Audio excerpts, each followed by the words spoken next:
जय Hind and welcome to मार्गदर्शन IAS. 99% sure है कि यूपीएससी इस बार फिर प्रीलिम्स 2025 में इन सेगमेंट से जरूर क्वेश्चन पूछने वाली है। वो है type of bills, type of majority, type of motions या फिर disqualification. And why I am saying that because in the past हम ज्यादा दूर नहीं जाते। In the last 5 years UPSC ने मल्टीपल क्वेश्चंस पूछे हैं बिल्स, मेजॉरिटी, डिस्क्वालिफिकेशंस, मोशंस से रिलेटेड। जानते हो क्यों? क्योंकि सबसे ज्यादा कंफ्यूजन इसी में होती है, सबसे ज्यादा कंफ्यूजन है। और ये कंसेप्चुअली इतना टफ है कि बस अगर आपने जरा सा भी इसमें ध्यान नहीं दिया है, क्लैरिटी नहीं है, तो फिर आपको कभी भी नहीं समझ में आएगा, सर के ऊपर से चला जाएगा। But if you will watch this video till the end, आपको इस वीडियो को देखने के बाद आपको रिवाइज भी नहीं करना पड़ेगा, आप एग्जाम में सही कर जाओगे। Okay, so let me tell you that these previous year question paper are the evidence that कि आपको किस तरीके से पढ़ना चाहिए इन टाइप ऑफ मेजॉरिटीज को, यानी कि आपके पार्लियामेंट वाले चैप्टर को, आपके लेजिस्लेटिव वाले चैप्टर को। Without wasting a single second, let me start guiding you, let me start teaching you, या फिर यू कहें रिवाइज करते हैं। अब ये लास्ट मोमेंट है, डिटेल में आराम से रिवाइज करते हैं। Let's go ahead. सी, आपके सामने प्रीवियस ईयर क्वेश्चन पेपर है, ठीक है, 2023, 2024, 2024, पिछले 2 साल का ही है, ठीक है। देखो यहाँ पे फाइनेंस बिल और मनी बिल से रिलेटेड ये क्वेश्चन पूछ रहे हैं कि when Lok Sabha transmits finance bill to the Rajya Sabha, it can amend or reject the bill, ठीक है। When the Lok Sabha transmits money bill to the Rajya Sabha, it cannot amend or reject the bill. It can only make recommendations, ठीक है। अब मैं इसका answer अभी नहीं दूंगा, जब ये सेशन खत्म हो जाएगा then you come to PYQ and then you solve it। देखो 2024 में फिर से क्या पूछा है? A bill pending in Lok Sabha lapses on its dissolution. A bill in regards to which the President of India notify his or her intention summons the House to a joint sitting lapses on dissolution of Lok Sabha। हम सब scenario की बात करेंगे। Article 109 mention special procedure in respect to money bill. Rajya Sabha can either approve the bill और suggest any changes but can not reject it. ये क्या बात हो रही है, ठीक है, डिटेल में हम लोग डिस्कस करते हैं ताकि आपको बार बार रिवाइज ना करना, बार बार पढ़ना ना पड़े। 2015 में, 16 में, 18 में Rajya Sabha money bill, Rajya Sabha money bill, ठीक है। 2016 में अ bill pending in the Lok Sabha lapses on it's prorogation. हमें प्रोरोगेशन का मतलब पता होना चाहिए, ठीक है। डिसोल्यूशन प्रोरोगेशन में अंतर है, ठीक है। Regards money bill, which of the following statement is not correct, ठीक है। ये सारे मनी बिल के क्वेश्चंस हैं and I am sure 99% sure इनमें से क्वेश्चन फंसेगा, ठीक है। तो ध्यान से सुनना, ठीक। देखिए, इन केस अगर आपने हमारा PYQ अस्त्रा, जो हमने प्रीवियस ईयर क्वेश्चन पेपर की जो वीडियो लेक्चर निकाले थे, अगर आपने ज्वाइन कर लिया होता तो अब तक तो आपका क्लैरिटी हो गई होती। एनीवेज, अभी टाइम है, ध्यान से सुन लीजिए। देखिए, हम लोग डिस्कस करेंगे यहां पे सबसे पहले टाइप्स ऑफ बिल, ठीक है।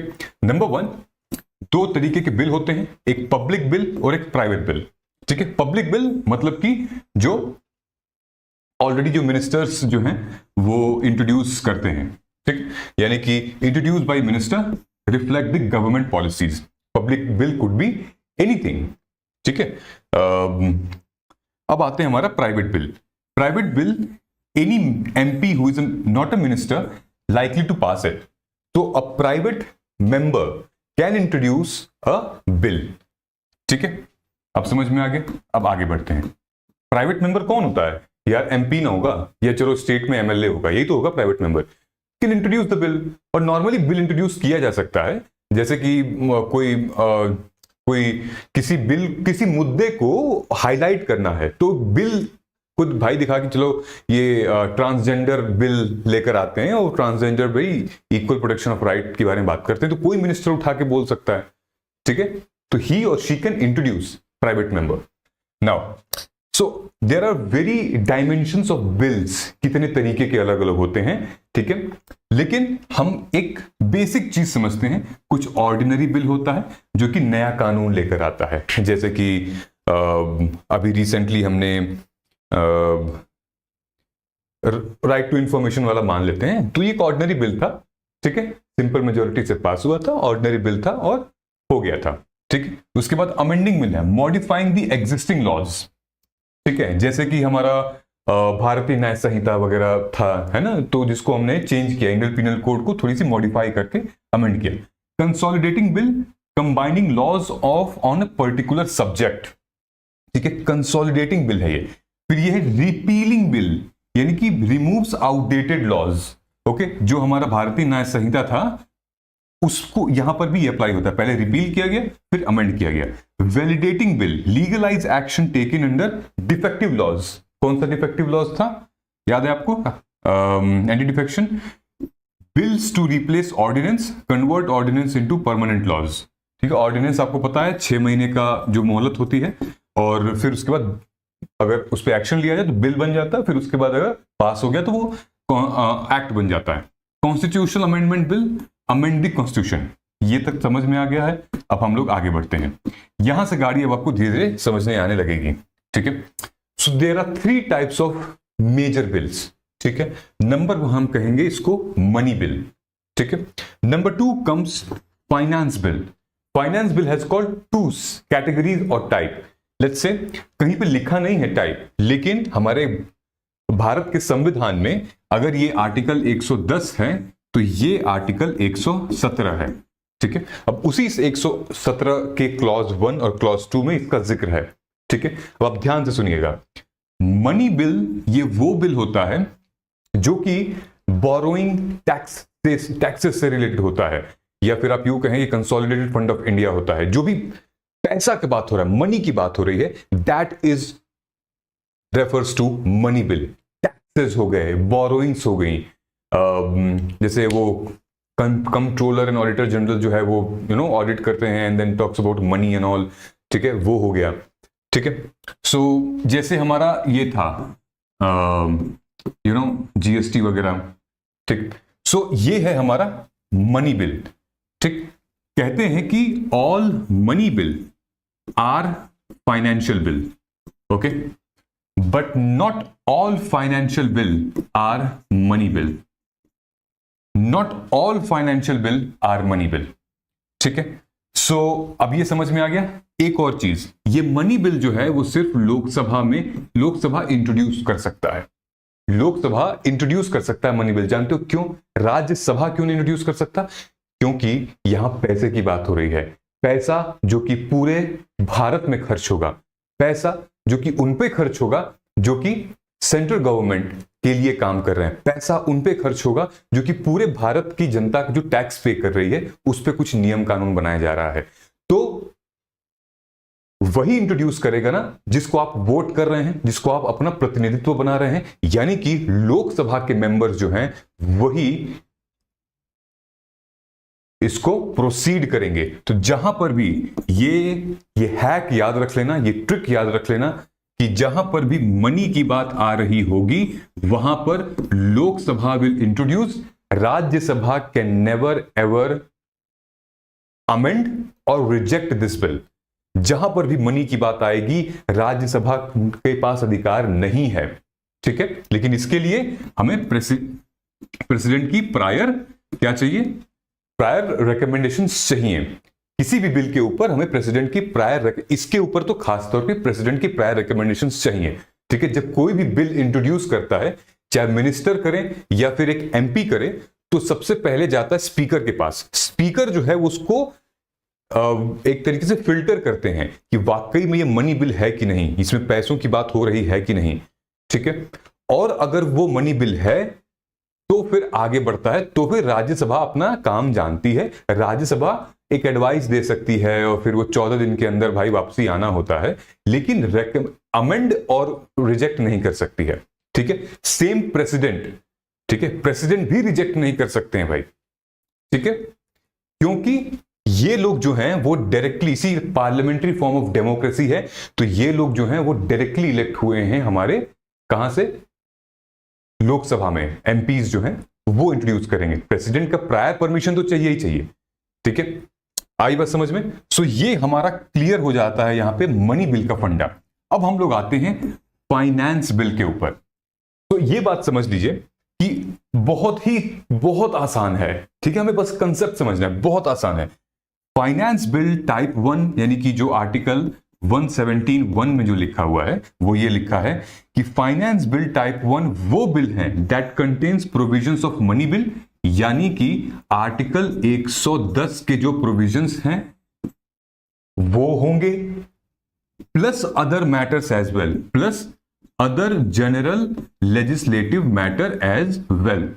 अब फॉर एग्जांपल देख लेते हैं, मान लीजिए कि जीएसटी में कोई प्रोविजंस ऐड करने हैं गवर्नमेंट एम्प्लॉयज के लिए, ठीक है, फॉर एग्जांपल मान लेते हैं। तो एक तो जीएसटी हो गया किसका, आर्टिकल 110 टैक्सेशन से रिलेटेड, और दूसरा जनरल लॉज भी उसमें ऐड किया जा रहा है, मॉडिफाई किया जा रहा है। क्या हो गया, दोनों हो गया फाइनेंस बिल टाइप 1, ठीक है। तो क्या इस पे राज्यसभा रिकमेंडेशंस करेगी या अमेंड करेगी या फिर एडवाइस देके छोड़ देगी, आप बताइए। यहां पर भी क्योंकि मनी बिल आ गया है तो राज्यसभा हाथ नहीं लगाएगी रिकमेंडेशन रिजेक्ट पे, यहां बोलेगी कि एडवाइस करेगी, क्योंकि यहां मनी बिल की बात है।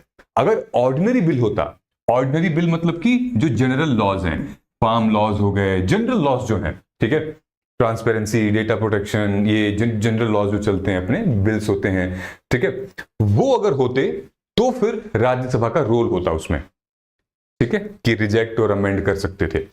नाउ ये समझ में आ गया, ठीक। फाइनेंस बिल टाइप 2 ठीक इसका ऑपोजिट है। ऑपोजिट क्या है, deals with expenditure from the consolidated fund of India but not covered under article 110।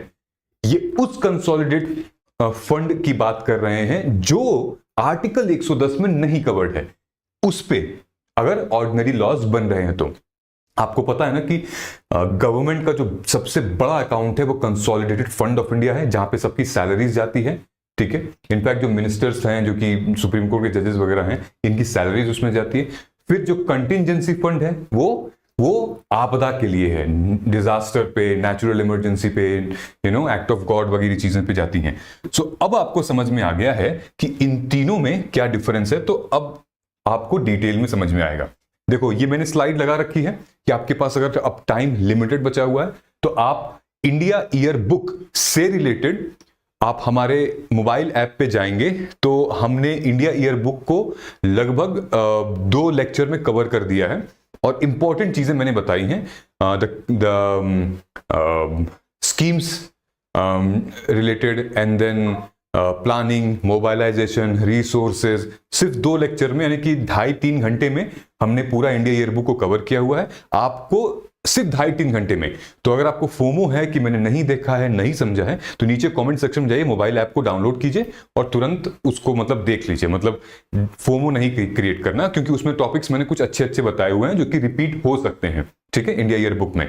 Alright, बहुत ज्यादा हमने टाइम इसमें भी वेस्ट नहीं किया, बस 2 से 3 घंटे में everything is covered and your revision will be done, ठीक है। दूसरी चीज, whatever we are discussing the content, ठीक है, for mains as well you can still download this from our mobile app, ठीक है। यूपीएससी की टर्म्स है, वहां जाओ, वो डिटेल में आपको दिख जाएगा।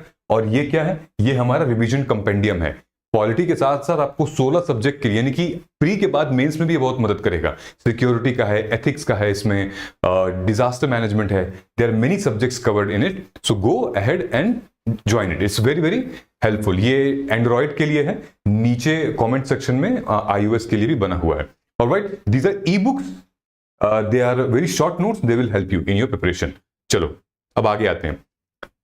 अब इस टेबल को देखोगे आपको रिवीजन हो जाएगा फटाफट, ठीक है। देखो फीचर्स हैं, ये मनी बिल है और ये फाइनेंस बिल टाइप 1 टाइप 2 है, ठीक है। 110 आर्टिकल में डिफाइन किया गया है, इसको 117 में डिफाइन किया गया है। Introduce in Lok Sabha, yes it introduce in Lok Sabha, ये भी इंट्रोड्यूस होता है टाइप 1, ठीक है, not type 2 in either house, ठीक है।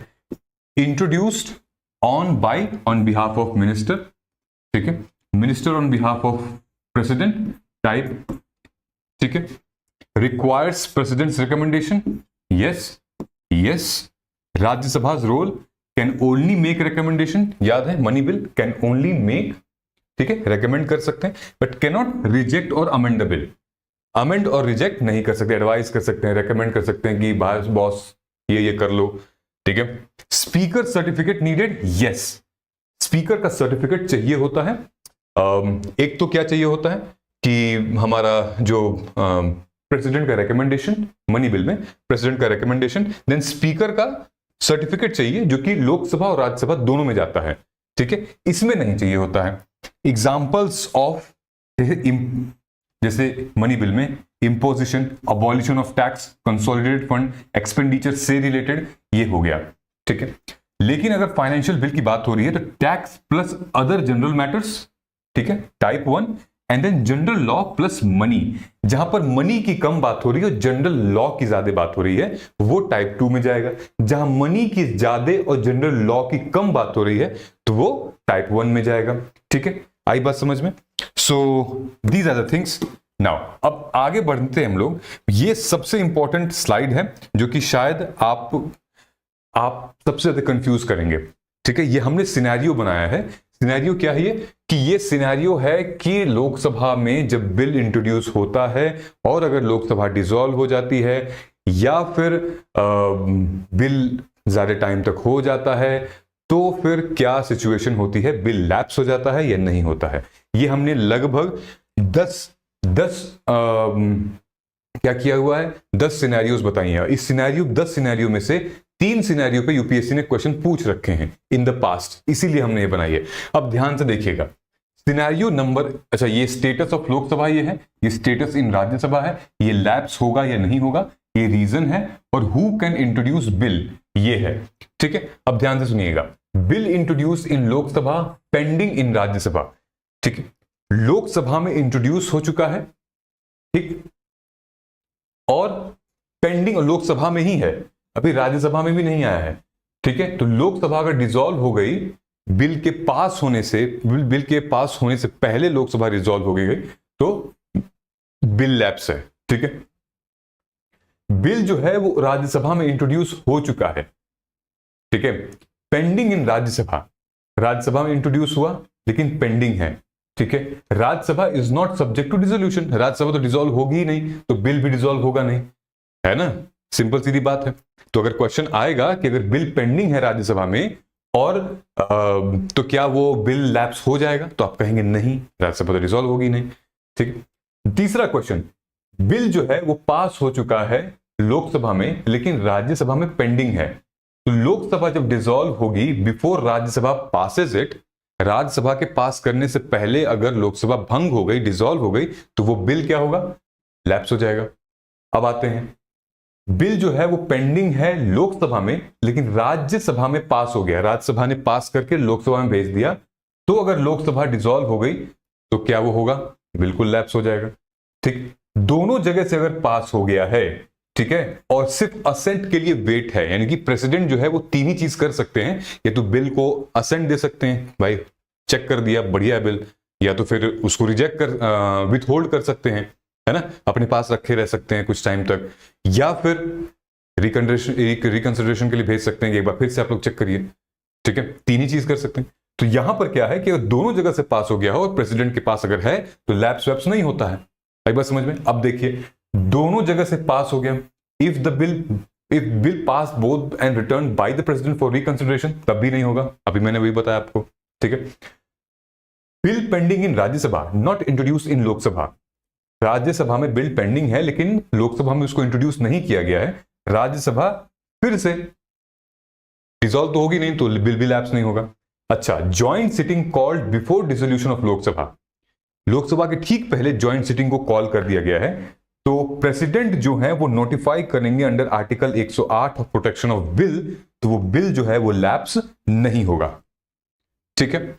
लास्ट आते हैं, bill introduce in Rajya Sabha amended bye Lok Sabha pending in Rajya Sabha, ठीक है, अमेंड कर दिया है लोकसभा ने लेकिन बिल पेंडिंग है राज्यसभा में, अगर लोकसभा फिर डिसॉल्व हो गई बिफोर फाइनल अप्रूवल, वो बिल लैप्स हो सकता है, ठीक है। Pending assurance before a committee, मतलब कि अब कमिटी स्टेज में है, सब कुछ हो चुका है, यानी कि बिल जो है वो भी पास हो गया, अप्रूव हो गया, वो कमिटी स्टेज में है, राज्यसभा में कमिटी स्टेज में है, तो क्या अगर कुछ डिसोल्यूशन होता है लोकसभा का तो क्या बिल लैप्स हो जाएगा? नहीं जी, नहीं होगा, ठीक है। यहां देखिए, मनी बिल पे बस ज्वाइंट सिटिंग अलाउड नहीं है, अगेन क्यों नहीं ज्वाइंट सिटिंग अलाउड है? पैसा, वो पैसा पैसा पैसा इसलिए नहीं अलाउड है क्योंकि राज्यसभा आएगा, राज्यसभा डिसीजन ले ही नहीं सकता मनी बिल से रिलेटेड, ठीक है। So money bill plus money bill और जनरल इश्यूज जो हैं अगर उसमें है तो भी राज्यसभा उसमें कोई डिसीजन नहीं ले पाएगा। ठीक है, अब आई समझ में बात। अब हम लोग जिक्र करते हैं टाइप ऑफ मेजॉरिटी। फिर से ये इतने कंफ्यूजिंग हैं कि हम मतलब आपके सामने रहता है और हम मतलब सिली मिस्टेक्स कर देते हैं। तो हमें क्या करना है, बस ट्रिक पकड़नी है, ट्रिक पकड़िए और आगे बढ़िए। ध्यान से सुनना मेरी बात। देखो, ये पता है तुम्हें simple majority, absolute majority, affective majority, special majority कई टाइप की होती हैं। ठीक है, अब इसमें ट्रिक है। इसमें क्या ट्रिक है, जितनी भी सिंपल मेजॉरिटी, एब्सोल्यूट मेजॉरिटी और इफेक्टिव मेजॉरिटी होती हैं, ये सारी जो हैं वो डिमांड करती हैं 50% प्लस 1 वोटिंग। ठीक है, जैसे भाई आप स्कूल में हो, क्लास में हो और भाई मतलब 7th पीरियड जो है पीटी का चाहिए, किसको किसको चाहिए, तो किसी ने ये किया, किसी ने नहीं किया, यानी किसी ने यस किया, किसी ने नो किया, तो 50 प्लस 1 यानी जिसका हाथ सबसे ज्यादा रहेगा वो भाई जीत जाएगा। सिंपल, जितने लोग प्रेजेंट हैं उनमें जिसका हाथ सबसे ज्यादा रहेगा भाई वो जीत जाएगा। सिंपल मेजॉरिटी है ना, मतलब ये है। तो यहां पर क्या है कि एब्सोल्यूट मेजॉरिटी जो है वो क्या होती है, वो हमारा होता है जो पूर्ण बहुमत सरकार जो लेती है, पूर्ण बहुमत सरकार जो लेती है कि हम जीत चुके हैं, वो है एब्सोल्यूट मेजॉरिटी। यानी कि लोकसभा में जो टोटल स्ट्रेंथ है 545, 543, उसमें अगर सबसे ज्यादा 271 सीट, जितनी सीट्स आ गई ऊपर, तो वो सिंपल एब्सोल्यूट मेजॉरिटी जीत चुके। सिंपल मेजॉरिटी क्या है, simple majority is more than 50% present and voting. ठीक है, जहां पर भी 50 प्लस 1 की वोटिंग हो रही है, ठीक है, प्रेजेंट होने चाहिए एंड वोटिंग होने चाहिए, दैट इज सिंपल मेजॉरिटी। ठीक, नाउ अफेक्टिव मेजॉरिटी क्या होती है कि वो मेजॉरिटी जो कि कुछ वेकेंसीज को एक्सक्लूड कर दें। ठीक है, वो अब जैसे वेकेंसीज होती हैं, कोई गुजर जाता है, कोई रेजिग्नेशन दे देता है, ठीक है, तो उनको हटा के, वो सीट्स को हटा के अफेक्टिव स्ट्रेंथ वो, ठीक है, जो लोग अब कभी आ नहीं पाएंगे उस सीट पे, नहीं बैठ पाएंगे, वो खाली है या इलेक्शंस ही नहीं हुए हैं, डिस्क्वालिफिकेशन हो गया है ना, तो इलेक्शंस ही नहीं हुए तो नहीं है, जो कभी आ नहीं पाएंगे अभी नहीं है, तो उनको हटा के अफेक्टिव मेजॉरिटी है। ये मेजॉरिटी जो है वो काम आती है रिमूव करने के हमारे स्पीकर साहब को, हमारे वाइस प्रेसिडेंट साहब को, deputy speaker of Rajya Sabha as well. ठीक है, ये मेजॉरिटी काम आती है। तो ये जो मेजॉरिटी हमने 3 डिस्कस की है, यहां पर एक लगभग 50% वाली बात है। ठीक है, इतने चाहिए होते हैं।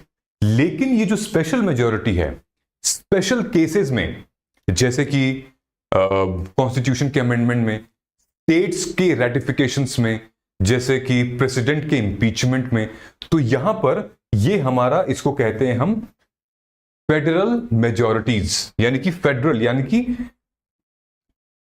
कई लोग इसमें इन्वॉल्व होते हैं, कभी कभी स्टेट्स भी इसमें इन्वॉल्व होते हैं, तो इसको हम लोग स्पेशल मेजॉरिटी कैटेगरी में गिनते हैं। अब फॉर एग्जांपल, जैसे कि ये हमारा है special majority type 1। What is this? 2/3 of member present and voting plus majority of total membership. ये हमारी है स्पेशल मेजॉरिटी टाइप 1। दूसरा, special majority 2/3 of member present and voting only. 2/3 इससे ज्यादा होता है, 50% से ये 1/2 होता है। ठीक है, 2/3 is this almost 75% you can say. ठीक है, ये 50% है, ये 75% तो और जनता चाहिए वोटिंग करने के लिए। ठीक है, ये जो टाइप है स्पेशल मेजॉरिटी, ठीक है, this is voting majority plus majority of total membership. ठीक है, कहां पर काम आता है अभी हम लोग यहां पे बताएंगे आपको। ठीक, ये कहां, एक जो सिर्फ और सिर्फ जहां पर टोटल मेंबरशिप की मेजॉरिटी नहीं चाहिए, सिर्फ 2/3 मेंबर चाहिए, कुछ ऐसे केस हैं जैसे कि इमरजेंसी है। अब हम लोग देखते हैं टाइप ऑफ बिल्स। ठीक है, ऑर्डिनरी बिल से क्या पास किया जा सकता है? Number 1 ordinary bill, money bill, financial bill type 1, financial bill type 2, appropriation bill. ठीक है, ये चारों मैंने आपको बता दिए हैं। अब चारों में ये चीजें एग्जांपल लिखी हुई है। जैसे ऑर्डिनरी बिल जो है वो जनरल लेजिस्लेशन, ठीक है। जैसे सिंपल मेजोरिटी होता है money bill, taxes, consolidation, fund, loan, audit 110, simple majority Lok Sabha से इसको भी पास किया जाता है। And RS has advisory role, recommend कर सकते हैं। फाइनेंशियल बिल टाइप 1 फिर से सिंपल मेजोरिटी से किया जा सकता है, ठीक है। सिंपल मेजोरिटी का आप समझ रहे हैं ना क्या अब रोल है कि सिंपल मेजोरिटी से आप ये ऑर्डिनरी ये सिंपल मेजोरिटी से बहुत कुछ आप पास करा सकते हैं। लेजिस्लेटिव प्रोसीजर्स भी फॉलो होते हैं सिंपल मेजोरिटी से। सिंपल मेजोरिटी से मोशंस पास किए जाते हैं, ये बिल पास किए जाते हैं, ठीक है। वो चीजें जो कि कॉन्स्टिट्यूशनल अमेंडमेंट नहीं है, वो सारी चीजें जो कि कॉन्स्टिट्यूशनल अमेंडमेंट नहीं है, बाकी जनरल चीजें हैं, वो सिंपल मेजोरिटी के थ्रू किया जाता है। ये होता है वोटिंग, ठीक। अब डिटेल में थोड़ा सा देखते हैं। जैसे हमारा कॉन्स्टिट्यूशनल अमेंडमेंट बिल है, ठीक। कॉन्स्टिट्यूशनल अमेंडमेंट बिल में क्या चाहिए होता है? एक तो स्पेशल मेजोरिटी, मतलब कि 2/3 मेंबर प्रेजेंट होने चाहिए, प्लस 50% ऑफ स्ट्रेंथ, यानी कि सिंपल मेजोरिटी। समझ रहे हो आप? कॉन्स्टिट्यूशनल अमेंडमेंट बिल में आपका 2/3 तो चाहिए ही चाहिए, स्पेशल मेजोरिटी चाहिए, प्लस सिंपल मेजोरिटी चाहिए। सिंपल मेजोरिटी हमने डिस्कस किया, वो क्लासरूम वाला 50-50% वाला, ठीक है। इतना चाहिए होता है, तब जाके आप भारत के संविधान से रिलेटेड कोई बिल अगर आया है तो आप अमेंडमेंट कर सकते हैं। ये आर्टिकल 368 क्लॉज 2 में मेंशन्ड है, ठीक। अब देखिए, अमेंडमेंट प्लस स्टेट रैटिफिकेशन। अब फेडरल मामला है, जैसे कि इलेक्शंस हो गए, स्टेट के पावर्स हो गए, ठीक है। या चर्चा हो रही है कॉन्करेंट लिस्ट पे, कॉन्करेंट लिस्ट में जहां पे स्टेट और सेंटर दोनों ही कहीं ना कहीं अपनी एक्सरसाइजेस को निभाते हैं, ड्यूटीज को निभाते हैं। वहां पर क्या होगा? स्पेशल मेजोरिटी मतलब 2/3 of the houses plus 50% of state ratification. Rajya Sabha, Lok Sabha ये तो है, लेकिन 50% ऑफ स्टेट रैटिफिकेशन होता है। इसको हम लोग डुअल मेजोरिटी भी कहते हैं, ठीक है। तो राज्यों की भी सहमति चाहिए, उनके लेजिस्लेटिव असेंबलीज के सहमति चाहिए, 50% स्टेट रैटिफिकेशन, ताकि ये होनी चाहिए। तो जब भी आप ध्यान रखिएगा, जब भी फेडरल मैटर हो, इलेक्शन, स्टेट पावर्स या फिर कॉन्करेंट लिस्ट पे बात हो, तो हम क्या करेंगे? हम special majority plus 50% of state ratifications भी चाहिए होते हैं, ठीक है। इसमें ये होता है 50+1, मतलब कि किसका वोटिंग शेयर ज्यादा है। अब प्रेसिडेंट्स रूल का approval simple majority in both the houses. National emergency approval, जिसका आर्टिकल 352 है, इसमें भी चाहिए इसमें चाहिए स्पेशल मेजॉरिटी, ठीक है। सिंपल मेजॉरिटी में 50%, ठीक है, प्रेसिडेंट्स अप्रूवल चाहिए, और नेशनल इमरजेंसी में क्या चाहिए? Special majority. इन दोनों में फर्क है, एक 50% वाला है, एक 2/3 वाला है, ठीक है। ये आर्टिकल 352 में मेंशन्ड है, तो आपको कंफ्यूजन यहां पे नहीं होना है, करना है, ठीक है। अब आप आगे आते हैं। इंपीचमेंट ऑफ द प्रेसिडेंट, ठीक है। Special majority plus 2/3 of the total membership in both the houses, ठीक है। ये देख रहे हैं आप, यहां पे कुछ मेंशन किया था हमने, 2/3 member present and voting plus majority of total membership. ये क्या है? स्पेशल मेजॉरिटी, ठीक है। ये कब काम आता है? जब आपको रिमूव कराना होता है प्रेसिडेंट, हाई कोर्ट जजेस को, सुप्रीम कोर्ट के जजेस को, ठीक है। इसको 2 बार सरकार पूछती है आपसे कि भाई, इस बार में पूछती है कि बताइए आप श्योर हैं, फिर मेजॉरिटी में भी पूछती है बताइए क्या आप डेड श्योर हैं कि आप फैसला आपका तय है, यही है। तो यहां पर, लेकिन अब आप देखोगे यहां पर क्या है? वोटिंग ऑफ टोटल मेंबरशिप, और यहां पर क्या है? Plus 2/3 of total membership in the houses, ठीक है। तो मतलब ये और भी ज्यादा वोटिंग पावर इसमें लगती है, बहुत यूनिक है सिस्टम, ठीक है। तो स्पेशल मेजॉरिटी तो लगेगी ही, ठीक है, plus 2/3 of the total membership of both the houses, alright. Article 61। अब आ गया हमारा removal of president, removal of vice president. तो हम लोग पढ़े थे effective majority in Rajya Sabha and simple majority in Lok Sabha, ठीक है, आर्टिकल 67 में। ठीक, impeachment of supreme court and high court जजेस, special majority in both the houses, ठीक है। ठीक है, जहां पर हम लोग डिस्कस किए थे कि भाई यहां पर इनसे 2 बार पूछा आपसे जाएगा कि मतलब डेड श्योर है, कर दिया जाए, लॉक कर दिया जाए, बटन दबा दिया जाए, इनको हटा दिया जाए, ठीक है। रिमूवल ऑफ सी, ये बोथ सेम है। तो ये जितने भी प्रिसाइडिंग ऑफिसर्स होते हैं, हायर ऑफिसर्स होते हैं, इनको रिमूव करने के लिए हमें स्पेशल मेजोरिटी की जरूरत पड़ती है, ठीक है। नेक्स्ट है रिमूवल ऑफ स्पीकर और डिप्यूटी स्पीकर, तो इफेक्टिव मेजोरिटी इन लोकसभा, ठीक है। एंटी डिफेक्शन डिस्क्वालिफिकेशन, अगर कोई एमपी है उसको डिस्क्वालीफाई कर रहे हैं तो सिंपल मेजोरिटी इन कंसर्न हाउस, चाहे आइदर लोकसभा में या राज्यसभा में।